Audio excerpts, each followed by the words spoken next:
Buenos días. Hoy en Palabras Mayores tenemos la oportunidad de conversar con una mujer cuya voz ha sido protagonista dentro del marco de los últimos paros nacionales convocados en Colombia. En el año 2018, Jennifer Pedraza se catapultó como una de las lideresas estudiantiles más representativas del paro y haciendo parte también de la Asociación Estudiantil ACRES y también como miembro del Comité del Paro, al cual renunció para lanzarse a la Cámara de Representantes por Bogotá. Jennifer, buenos días, ¿cómo estás? Hola Sara, buenos días para ti y para todas las personas que nos están escuchando en este momento. Como estoy muy contenta de venir aquí a conversar con ustedes, pues sobre toda la agenda y los cambios que Colombia está a punto de tener a partir del 2022. Ya hay una directriz del voto para segunda vuelta en caso de que Gustavo Petro vuelva a quedar como candidato presidencial. ¿Va a volver a pasar lo de las elecciones pasadas? ¿Vamos a volver a votar en blanco? Bueno, primero yo no soy en este momento jefa de debate de Jorge, yo lo acompañé durante un periodo de tiempo, pero pues como ahora soy candidata a la Cámara de Representantes por Bogotá, pues tuve evidentemente que apartarme de ese papel y de ese rol. Sin embargo, la respuesta es que no, sin duda alguna, no ha habido ninguna discusión que nosotros hayamos dado aún, en parte porque pues tenemos la aspiración honesta y firme de que seamos nosotros quienes lleguemos a segunda vuelta, quienes ganemos en la consulta de la coalición Centro Esperanza el 13 de marzo y pasemos a la segunda vuelta. En caso de que eso no sea así, pues tendremos que reunirnos a discutirlo. Pero sí te digo algo como muy personal. Mm, Más allá de las decisiones que hayan ocurrido en el 2018, yo sí creo que este es un panorama muy diferente al que teníamos en el 2018. Primero, pues por cómo se ha conformado el escenario electoral, pero también por las alianzas múltiples que se han venido forjando en el marco de las elecciones. Y lo digo también de forma crítica, digamos, yo estoy en la coalición Centro Esperanza y, por ejemplo, ayer como se vio en el debate de semana, hemos sido muy críticas y muy críticos de que Alejandro Gaviria haya recibido apoyos de senadores pesos pesados de Cambio Radical, que es uno de los partidos más corruptos de Colombia. Y para nosotros y nosotras las alianzas en política hablan mucho de los principios que cada uno de los sectores sostienen. Entonces, pues yo creo que eso también es un elemento que los colombianos y las colombianas tendremos que ponderar. Creo yo que no vale hacer alianzas con quien sea, mejor dicho, venderle el alma al diablo para poder ganar las elecciones, pues porque el problema que eso trae es que siempre que esas alianzas se hacen, pues nunca son gratis, ¿no? Sino que van a implicar una forma de gobernar, un estilo de gobernar, unos favores políticos, y pues esa no es la política en la que yo particularmente creo ni me siento cómoda, tanto así que como ayer se vio, pues la coalición Centro Esperanza está discutiendo ese punto, porque uno de sus principales acuerdos es no llegar al poder, digamos, con los apoyos, con la plata, con la maquinaria de los partidos tradicionales o de la gente que ha construido esos partidos, pues porque al final siempre es una deuda, ¿no? Siempre es una deuda para las personas que llegan apoyadas por esos sectores. Entonces creo que eso tendremos que discutirlo una vez pase la primera vuelta. Te soy muy honesta en eso.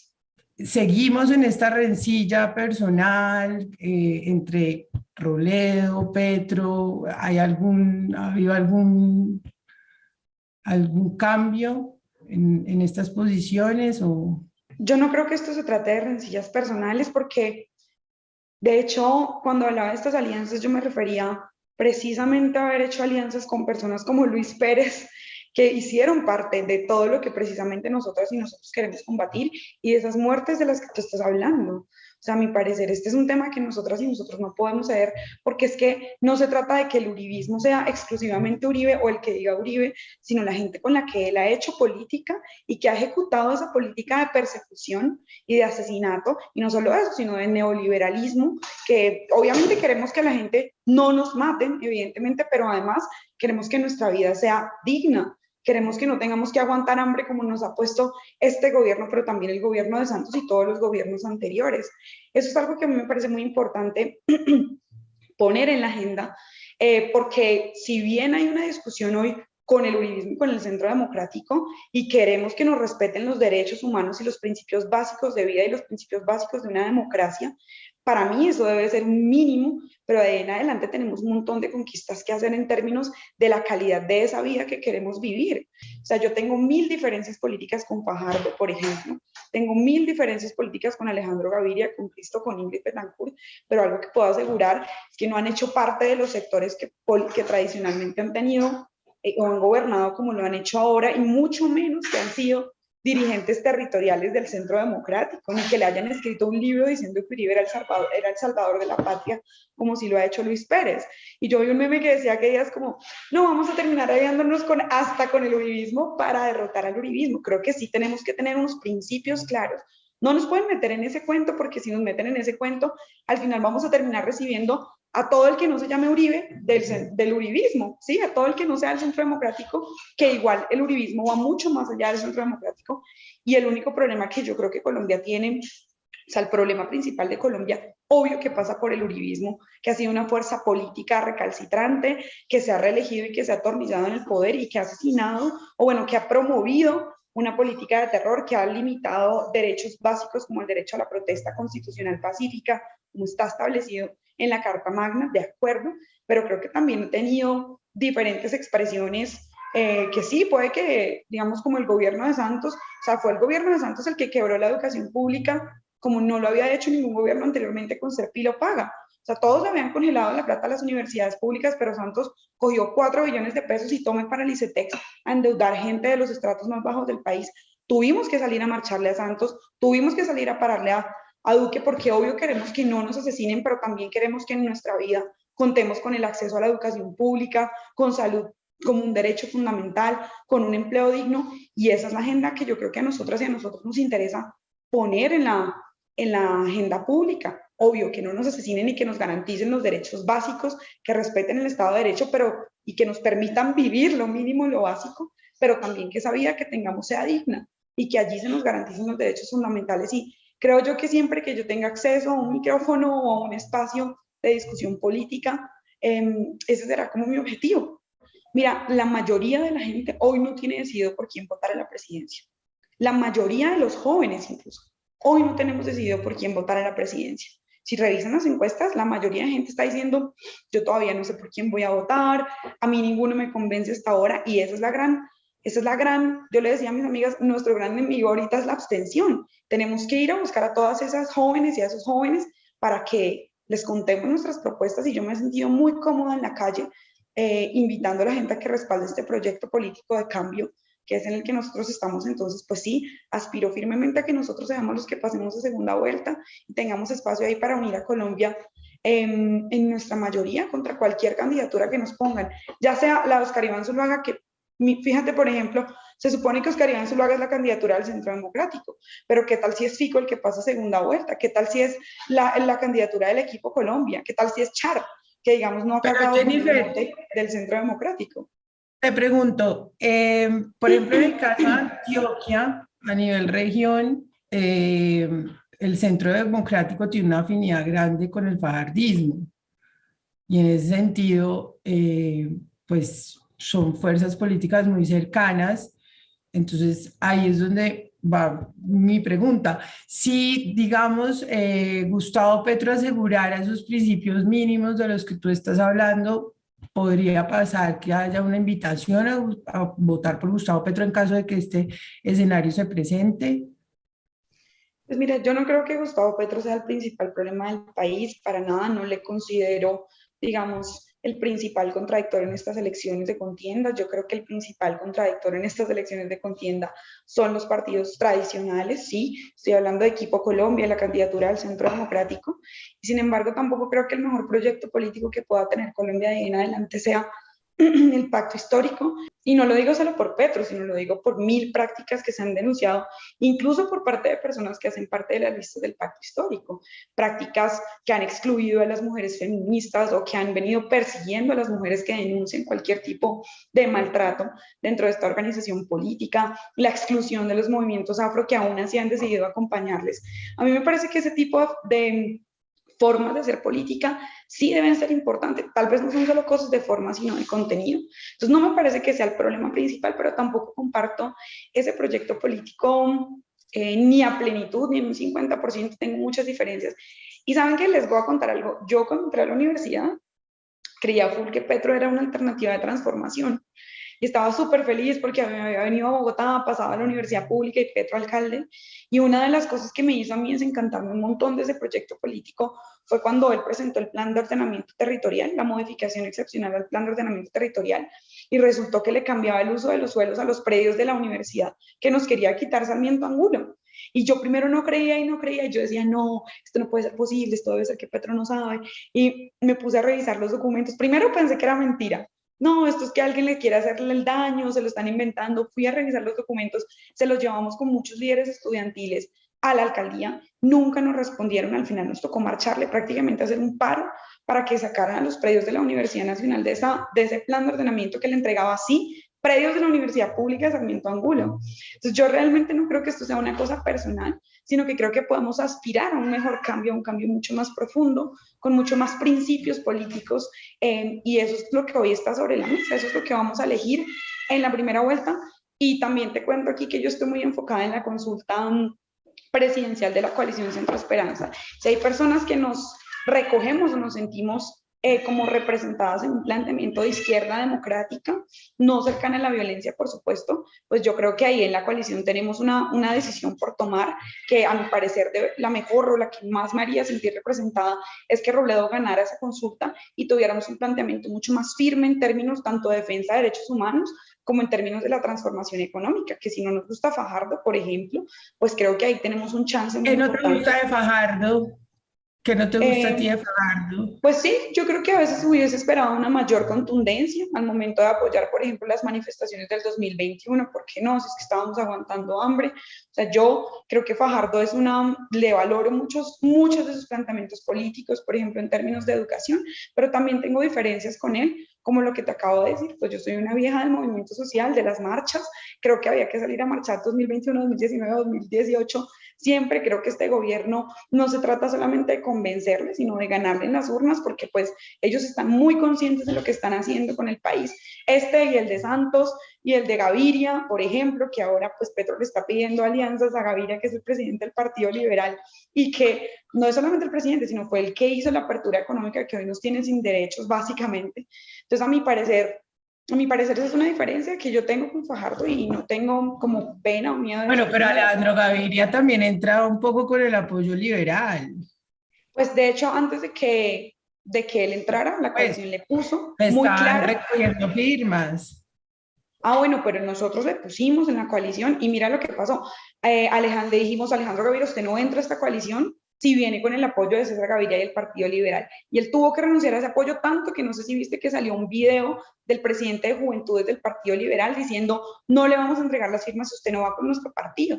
Y tuvo que salir, yo digo, Alejandro Gaviria un poco con el rabo entre las patas a decir, bueno, está bien, voy sin el Partido Liberal. Y hoy, ¿qué pretende? Meternos a alguien del cambio radical, pues que sepa todo el mundo que estamos luchando dentro de la coalición porque no queremos hacer alianzas con los partidos tradicionales. Si hay un momento en el que Colombia ha estado mamada literalmente de esos sectores es ahora, y creo yo que no podemos ceder un centímetro pues en esos sectores politiqueros y de la política tradicional para nada. Estamos luchando Y por eso que, y antes de que entrara le pusimos esa línea roja pues y él tuvo que renunciar al Partido Liberal. Públicamente hubo varias notas de prensa que mostraron el agarrón entre Alejandro Gaviria y César Gaviria y su ruptura, y pues por ahora también estamos en esa pelea con claro que a mí me ha llegado el chisme que la ruptura no fue tal, pero que inclusive siguieron recogiendo de firmas.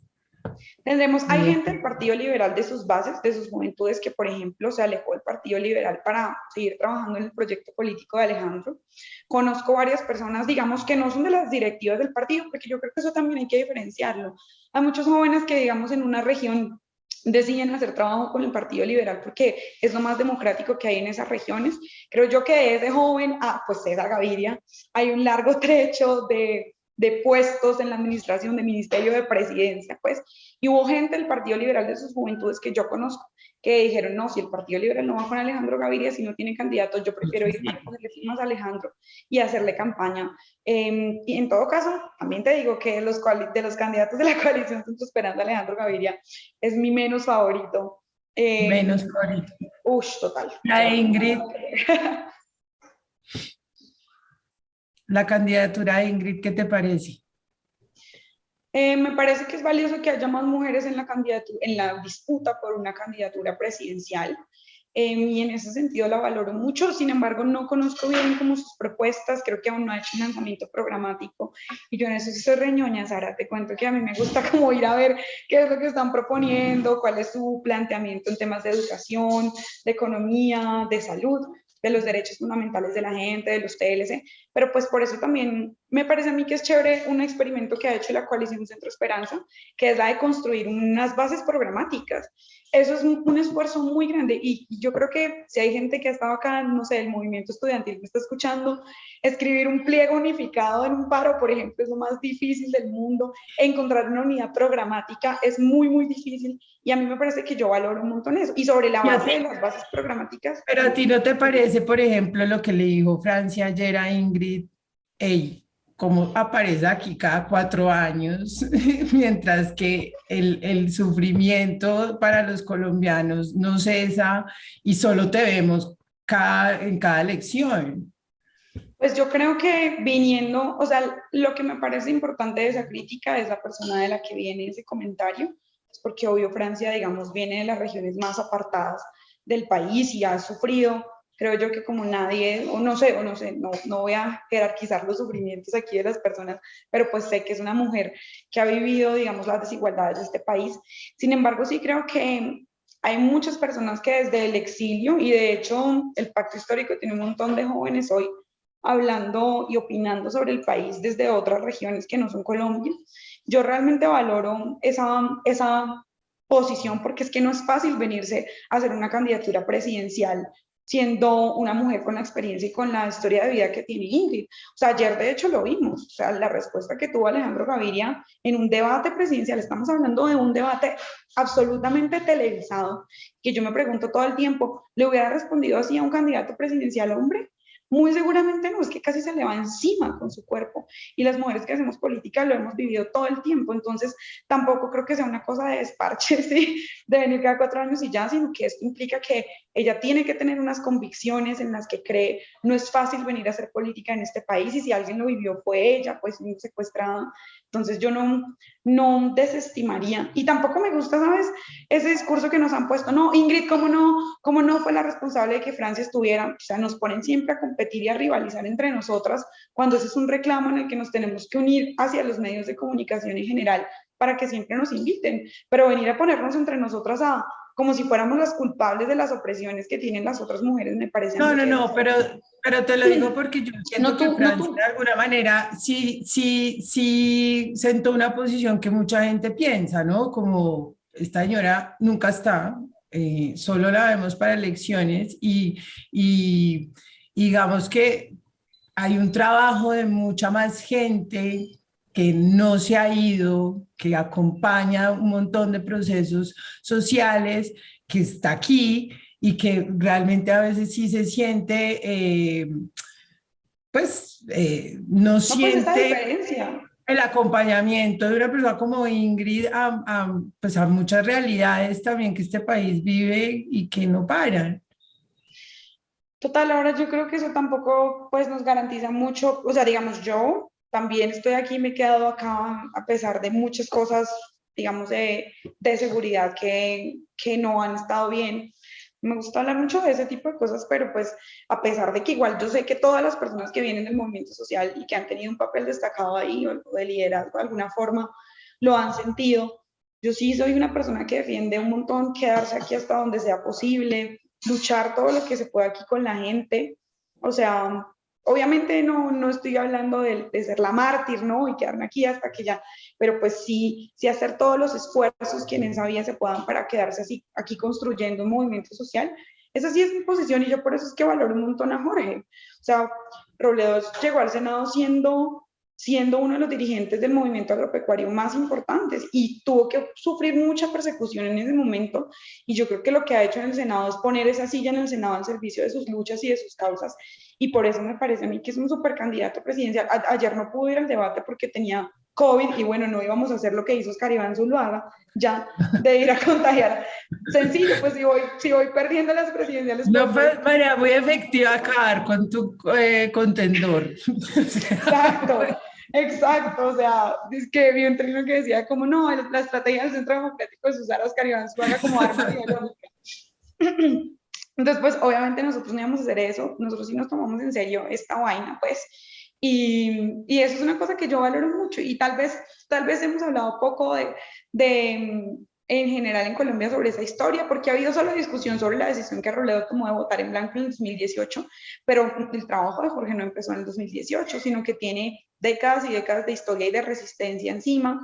Eso te iba a preguntar, ¿cómo termina un movimiento como el MOIR, hoy llamado Dignidad, digamos, cercano a Claudia López, que es tampoco tan neoliberal en sus propuestas? ¿Qué fue lo que pasó con Claudia? Pues nosotros hicimos unos acuerdos programáticos y no solo nosotros como sector, porque en ese momento estábamos en el polo, sino gran parte del polo democrático alternativo. Y no solo este sector político, sino organizaciones de mujeres, organizaciones de trabajadores y trabajadoras, que hicimos acuerdos políticos sobre la base de los cuales apoyaríamos esa candidatura a la alcaldía. Algunos de esos acuerdos, Sara, se han venido cumpliendo.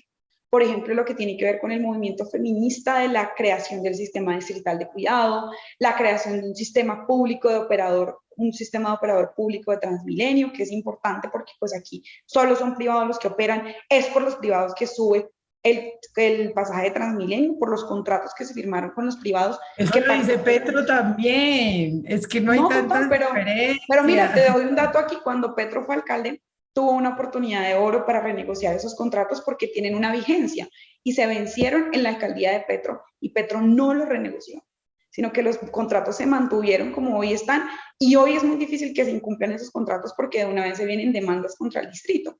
Y en parte eso es lo que ha hecho que, digamos, se tenga que destinar presupuesto para Transmilenio. Eso es una embarrada. El Consejo ya le dijo a Claudia, oiga, traiga los contratos, muéstralos y revisémoslos. Y ese es un compromiso que ha asumido Claudia, pero aún no lo ha hecho. Hay que estar súper atentos a que lo hagan.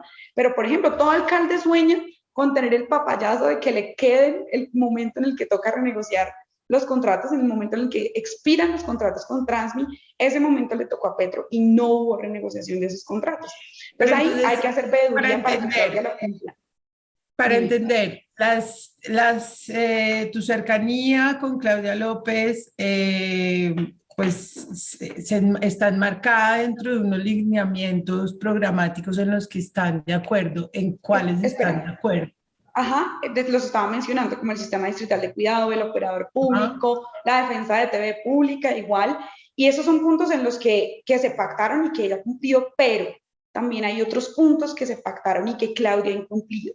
Y en esos puntos nosotros hemos estado en las calles con la gente, como pasar Transmilenio por la 68, que no era el acuerdo que se hizo cuando se lanzó como candidata a la alcaldía, entre varios otros puntos que hemos tenido que presionar, como decretar el plan de ordenamiento territorial. Nosotros no estamos de acuerdo con esa posición y con esa decisión que adoptó la alcaldía, y ahí pues hemos salido a luchar y a marchar, como lo hemos hecho con cualquier otra alcaldía.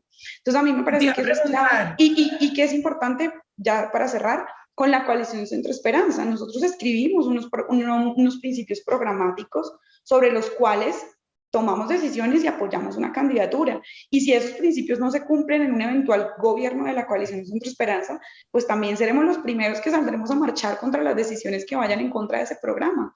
Porque pues esa es nuestra forma de ver la política, como sobre la base de acuerdos programáticos, cosa que, por ejemplo, el pacto histórico no tiene. No tiene.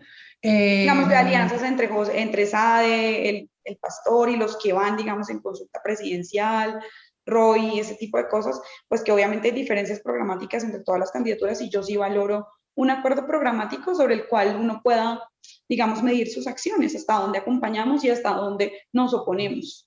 Entonces eso también quería decirte. Lo que pasa es que yo también siento que en Bogotá es una cosa, pero en las regiones es otra. Por eso te contaba, pues yo creo que tú lo sabes, de la cercanía del fajardismo en Antioquia con el uribismo, que digamos que yo siento que a nivel territorial funciona diferente, entonces las alianzas en las regiones sí se dan entre contradictores políticos. Es que tú ves, o sea, tú ves en un pueblo que la guerrilla manda a votar por el del Centro Democrático, no sé qué, o sea, en los territorios las dinámicas son diferentes. Total, pero Y, creo que precisamente eso es lo que tenemos que acabar. Y yo sueno súper rola ya, yo lo sé, pero yo no soy de Bogotá, yo soy y eres de santandereana. Santander.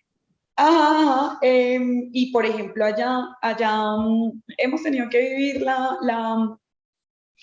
yo le digo medio monarquía, porque es así de los Aguilar, ustedes saben, ya fue digamos, el papá condenado por parapolítica, tuvimos, bueno, de senador al hijo y el alcalde, y mejor dicho, Una es una dinastía de fuerza, gente.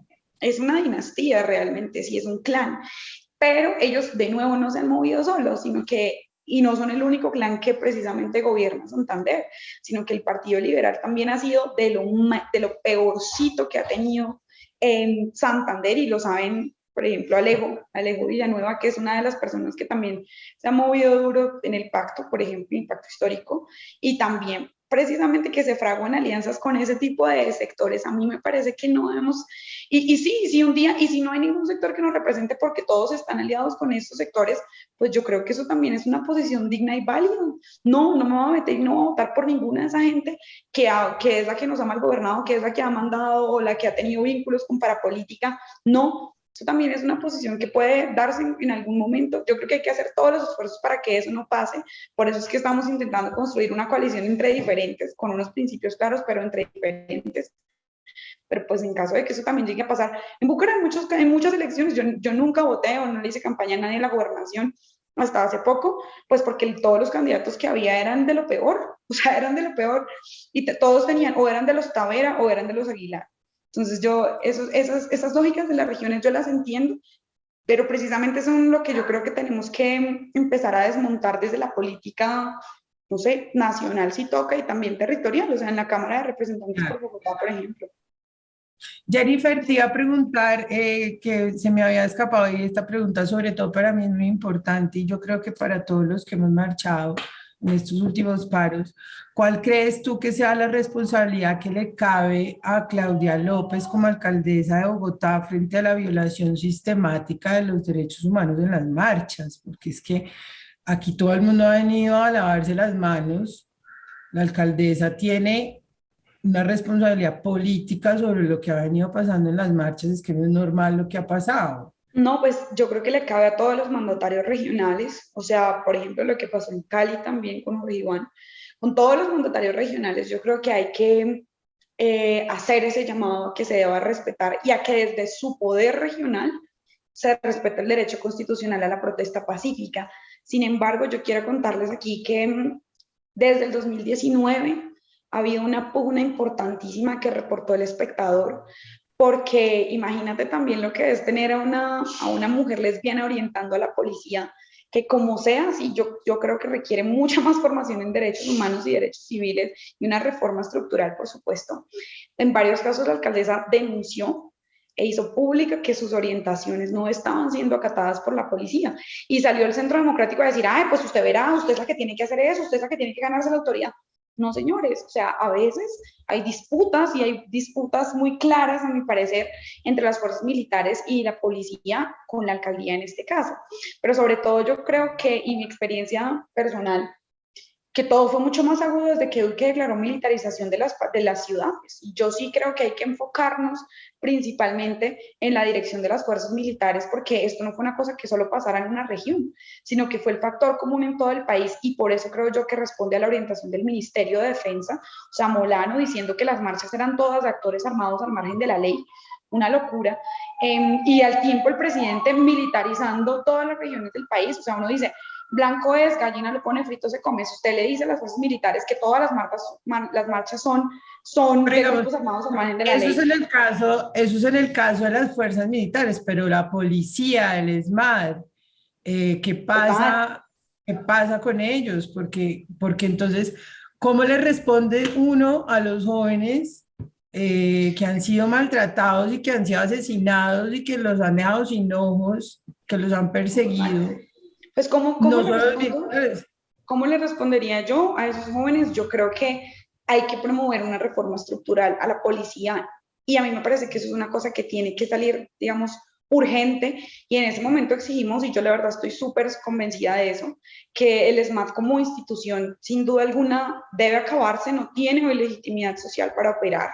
Yo creo que hay que revisar cómo tratamos esos temas, si se puede crear otra institución o cualquier cosa, pero sí creo que debe haber una reforma estructural a la policía Claro, para pero que... ¿hasta dónde va la responsabilidad de los alcaldes frente a lo que ha venido No, por eso yo pasando? digo que sin duda alguna creo que deben tener una responsabilidad clara ante la ciudadanía, pero te quería contar ese caso o esa situación particular de lo que sin duda ha sido tener una alcaldía femenina frente a la dirección de esos cargos de poder en las fuerzas militares y en la policía, que no, yo sé que no es una fuerza militar, pero pues una de las críticas constantes ha sido que la policía está muy ¿Cómo? militarizada, que no se entiende como una fuerza civil y que debe estar al servicio de la ciudadanía.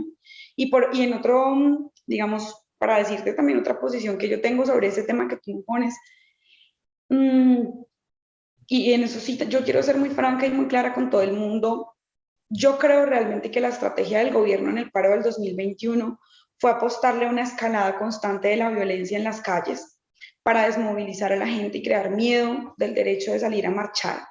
Y en esa medida yo desde el 2018 he planteado muy claramente que a mí me parece que la violencia, no importa de dónde provenga, no la podemos aceptar en nuestros espacios de protesta. Sí creo que hay que blindar nuestras calles, por supuesto, de la policía y de los excesos de la fuerza pública, que hay que denunciarlos. Y yo creo que uno de los temas que deberíamos ver para decidir cómo votar en el 2022, todo, Senado, Cámara y Presidencia, es que se proponga implementar todas las definiciones que la Comisión Interamericana de Derechos Humanos sostuvo acá en Colombia. Colombia es un país, digamos, que ha violado sistemáticamente el derecho a la protesta pacífica y eso hay que denunciarlo, pero también las infiltraciones a las movilizaciones. El Tiempo sacó un reporte en el 2018 que mostró cómo la fuerza pública infiltraba las manifestaciones estudiantiles para generar disturbios. Y tres, cualquier otra fuente de violencia que en nuestras manifestaciones, que en su mayoría se han desarrollado de forma pacífica, pues pretendan convertirlo en un espacio de confrontación, a mí parece, de confrontación, digamos, violenta, porque a mí me parece que eso no le funciona al movimiento social, sino que es un marco perfecto para que el gobierno gane, para que la gente se desmovilice y para que al final, pues el movimiento social vuelva a su ciclo de valle y no nos quedemos manteniendo un movimiento social constante. Eso es Pero una entonces, posición que en yo esa tengo. medida, un personaje como Claudia López, como Daniel Quintero, pues como todos los alcaldes, finalmente ayudaron a que esto sucediera, porque es que la ciudadanía se sintió absolutamente sola marchando. No hay derecho, ¿cómo es que nadie respondió? Nadie respondió por estas muertes y nos fueron ni siquiera los militares, en el caso de Bogotá, en el caso de Medellín, fue la policía. Claro, yo creo que eso tiene que ser algo esencial.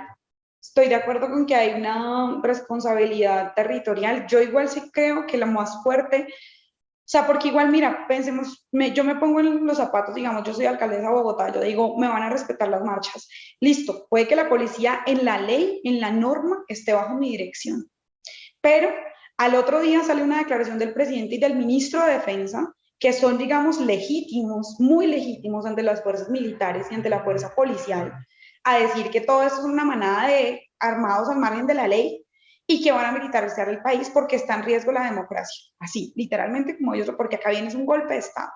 Entonces es muy probable que a pesar de que yo haya dado una instrucción, a pesar de que haya habido una instrucción regional de respetar las protestas, porque recuerdo mucho que inicialmente fue así, no solo de Claudia, sino de Iván y muchos otros alcaldes que, con los que yo, por ejemplo, tengo diferencias, pero lo dijeron, como respeten las marchas. También esto pasó en Cartagena, pasó en Pero Villavicencio. Claudia, me acuerdo que equiparó la llegada de la Minga a Bogotá con una toma guerrillera, No, o sea, eso fue total. Yo por eso te dije que al principio, pero no después, obviamente, y Claudia dijo que el comité de paro era el comité de COVID, ¿te acuerdas? O sea, esos son por ejemplo, en esos puntos nosotros fuimos, yo personalmente fui súper clara y nos apartamos de la posición de la alcaldía, sacaron un decreto para prohibir las marchas, nuestro concejal fue el del primero que lo demandó por inconstitucionalidad. O sea, nosotros, el hecho de que nosotros hayamos apoyado a Claudia y que creamos que hay cosas que está haciendo bien en su alcaldía, no quiere decir que no seamos críticos frente a los planteamientos que ella ha hecho para limitar el derecho a la protesta pacífica como está establecido en la Constitución o para aprobar el POT, entre otras cosas. Simplemente nosotros luchamos y marchamos contra las cosas contra las que no estamos de acuerdo y respaldamos las cosas en las que estamos de acuerdo, porque también Hay algo que yo he notado mucho y escribiendo el programa de la Cámara por Bogotá yo lo veía, y es que para gobernar una ciudad como esta de forma democrática realmente creo que se requiere tener también un presidente. O sea, es imposible teniendo un gobierno tan antidemocrático como este, porque muchas de las limitaciones de Bogotá están definidas por las decisiones que toma el gobierno nacional, incluso en términos de presupuesto. Entonces, a mi parecer, tenemos que ir no solo por las alcaldías, y esto es para la gente, sino que tenemos que ir por el Congreso, es decir, por el Senado y por la Cámara, y obviamente por la presidencia, porque creo que las alcaldías están muy determinadas en parte por lo que a nivel nacional se define. Con respecto a esto, desde el canal Palabras Mayores hemos desarrollado y venimos investigando, haciendo una investigación muy seria sobre el fraude electoral que se nos avecina para las próximas elecciones. Candidaturas como la tuya son supremamente importantes porque llegan con este pliego pues de peticiones del Comité del Paro que finalmente nadie se comprometió y nadie cumplió en el gobierno nacional, y entiendo que una candidatura como como la tuya, precisamente lo que busca es que este pliego finalmente sea aprobado y va a tocar mediante el Congreso, y entiendo perfectamente que deba ser así. Sin embargo, no hemos notado desde Palabras Mayores que ningún movimiento o coalición esté ni enterado del fraude que se viene, ni haciendo nada al respecto. No sé si tú sepas algo sobre el tema del software de la registraduría, sobre el alcance de la información que se les va a proporcionar a los candidatos, que llega hasta un punto, ya después no sabemos. ¿Tú sabes algo sobre esto? ¿Sabes algo que esté haciendo algo el movimiento, la coalición con respecto al tema del fraude? Mira, primero, yo entiendo completamente esa preocupación porque es que el registrador que tenemos es de lo peorcito que hemos podido tener, o sea, no puede tener más inhabilidades. Se han escrito varios artículos que lo prueban. Lo que nosotros estamos haciendo, adelantando, particularmente yo, ha sido como un ejercicio muy directo con la misión de observación electoral para ver cómo podemos tanto alertar inicialmente como prevenirlo. Sin embargo, pues en este caso yo confío un montón en la MOE, creo que Alejandra, que es su directora, lo ha hecho muy bien, y ellas han planteado que van a estar haciendo veeduría cada mes a los planteamientos que ha hecho la registraduría, tanto para las elecciones a Senado y Cámara como para las elecciones presidenciales. Y ya digamos qué pasa después, aún no lo sé, tendríamos que discutirlo. Yo no voy directamente a las reuniones de la coalición Centro Esperanza, pues porque obviamente, digamos, voy a las reuniones de aquí en Bogotá, pero pues eso es lo que yo tengo entendido que estamos adelantando como conversaciones con la misión de observación electoral, y pues sobre todo llamar a la opinión pública. Y algo que haremos sin duda alguna en todas las elecciones también será una inscripción masiva de testigos y también mujeres testigos electorales, porque yo creo que va a tocar ir a cuidar cada voto y cada voluntad que cada persona ponga en los tarjetones. Ahora, si te soy sincera, Sara, también es que yo creo que hay un cambio cultural que es necesario hacer. Creo que aún pueden ganar solamente con la corrupción, aún pueden ganar solamente con el desinterés de la gente. Es decir, aún puede estar dentro de sus posibilidades ganar de la misma forma que han hecho antes, ¿sí? Que pues obviamente ha habido denuncias por fraude electoral, pero también sabemos nosotras particularmente que uno va a los barrios y no falta la persona que igual te pide un tamal para que votes por ella. Y no es en Sagún, sino aquí en Bogotá, en cualquier barrio, y no es una persona de 70 años, puede ser una persona joven. Entonces yo creo que estas elecciones sí nos deben servir para cambiar la cultura política del país, para que realmente haya una claridad sobre nuestra posibilidad de cambiar a Colombia, de que además no va a llegar aquí ningún Superman, que mejor dicho, después de que sea presidente somos Suiza.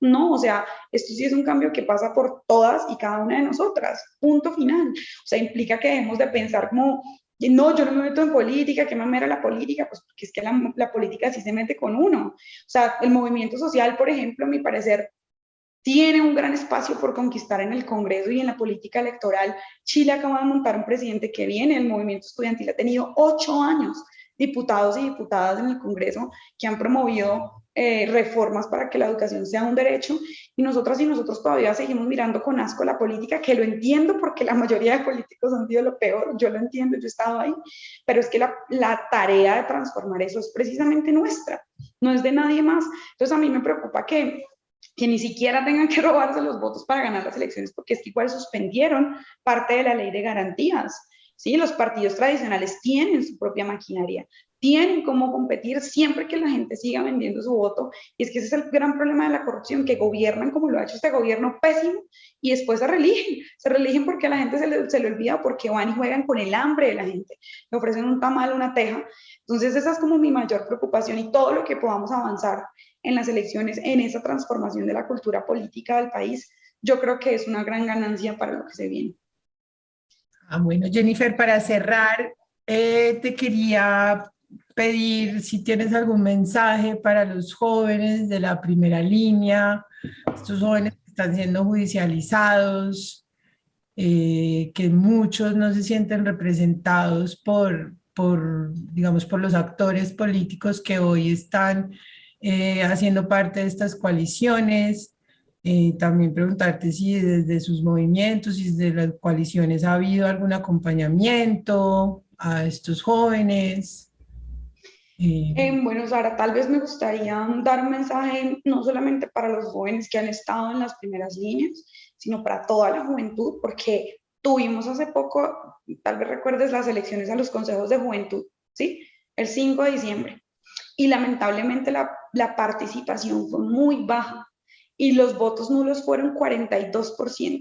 Nosotros somos la generación de jóvenes más grande que ha tenido Colombia en su historia, también la más golpeada. El 30% ni tenemos acceso a la educación ni al trabajo, y no es porque seamos vagos, como diría María Fernanda Cabal, sino porque las universidades públicas están cayéndose, nos toca endeudarnos con el ICETEX para estudiar, para salir a colgar el diploma y trabajar en un call center 6 días a la semana, aguantándose regaños de gente extranjera, o trabajando en la informalidad, o sin conseguir un cupo en la educación técnica y tecnológica. Pero irónicamente somos también los que menos participamos en las elecciones. Mira las elecciones del plebiscito, hace poco leí una cifra de que el 81% de los jóvenes no votamos en las elecciones del plebiscito. Imagínense. Pero eso no te dicen algo también, porque digamos Claro, que eso fue una crítica enorme frente a las elecciones de los total. consejos de la Y, juventud, pero yo también pienso, esto dice algo, ¿no? uy, no, es que es precisamente lo que te acabo de decir, como yo entiendo esa posición porque es que yo estaba ahí, o sea, yo estaba en la posición de, obviamente no votar porque este sistema es un asco, porque la verdad es que la mayoría de los políticos son lo peor, o sea, yo estaba en esa posición. No es, esto no es como un regaño de mamá, como que les pasa, voten, sino que les quiero cambiar, les quiero contar cómo ha sido, digamos, mi experiencia personal con ese planteamiento, porque al final, cuando nosotros y nosotras no votamos o nos abstenemos de participar en las herramientas democráticas que existen hoy, van igual a ganar esos que tanto odiamos por W, porque nadie ni siquiera se lanza. La gente buena no vota, sino que solamente vota la gente que vendió el voto, y les queda más fácil ganar a ellos por siempre. Y es que además, digamos, el hecho de que las mujeres podamos votar, nadie nos lo ha regalado, chicas. O sea, ¿qué le diría a todos los jóvenes que no se sienten representados de ninguna forma en lo que hoy existe? Y que hoy están siendo judicializados. No, pero es que por eso, pero primero me gustaría responder lo de las personas que no se sienten Dale. representadas en general, porque yo creo que eso no puede ser un conjunto de gente más amplio, ¿no? Me parece que lo que nos toca hacer en ese caso es buscar cómo organizarnos entre nosotros y nosotras y constituir formas de incidencia política. Por ejemplo, yo no hago parte de Estamos Listas, pero a mí me parece muy interesante el ejercicio que ellas están haciendo de convertirse en un partido político, poner sus banderas y sus reivindicaciones ahora también en la arena electoral. Y yo creo que eso también puede pasar con todos los sectores sociales que en Colombia se han movilizado.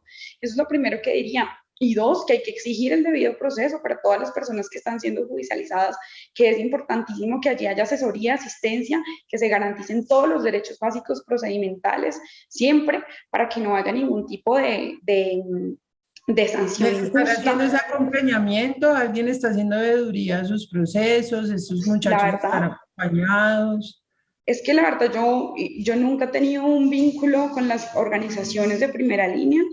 Creo que tengo una amiga que se ha estado muy metida en ese trabajo, que es Lucía Cárdenas, que es una de las defensoras de derechos humanos acá en Bogotá.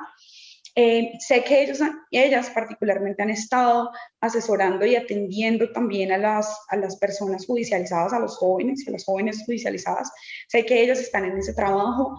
También una red de medios alternativos que se llama AMAR, han estado siempre como difundiendo y denunciando todos los temas que ellos consideran injustos, pero sé que más bien colectivos de derechos humanos son los que han estado ahí atentos y atentas, Temblores, entre varias otras ONGs, que este es un trabajo que hay que reconocer y hay que defender y hay que cuidar y promover también en este país, pues que es en el que más asesinan líderes y lideresas sociales, sin duda alguna. Jennifer, muchas gracias. Ya nos toca dar por terminada esta conversación, pero te agradezco muchísimo tu participación, tu interés en contarnos, en explicarnos varias incógnitas que hemos tenido y esperamos pues tenerte muy pronto otra vez acá y te deseamos lo mejor. Pues me Gracias, Sara, a parece. ti por la invitación y a Pablo también. Muy contenta yo de estar aquí hablando con los medios que además se han enfocado mucho en la defensa de los derechos humanos. Muy, muy, muy contenta de estar aquí charlando con ustedes. Cuando quieran lo podemos repetir, hablamos de cualquier otro tema particular. Muchas gracias.